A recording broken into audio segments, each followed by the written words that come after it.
Isingda Jeera, Methi amadi Fadigom maru ahing ama tinglaga thakpana unsa thon nongna leihanbata natana hakchangda kanaba kaya marum bi haina Times of India gi report amana hairi. Report asina hai Fadigom asi lamdam asida yamna pamna sizinaba maroi makhal amani. Fadigom maru asi ahing ama isingda tingduna thamlaga numit khudingi thakpana unsa ngangba hakachaba matam chadana khuijinba amadi phuri uring pahanduna thot noba unsa ohenbada chauna mateng pangi. Masida sunatana chaba tumhanbada mateng pangbata natana hakchangda yauba free radical na nervous system sokhanbadagi ngakthokpa ngami. Isingda Jeera tingduna mahi adu ayukta thakpana puk lumlum lauba fahali amadi digestive tract sengdokhali.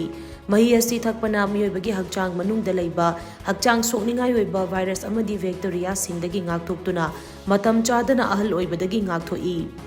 Furi uring thokpagi changsu hanthali amadi hair follicle mapangal kankhat handuna sam kenba fahali.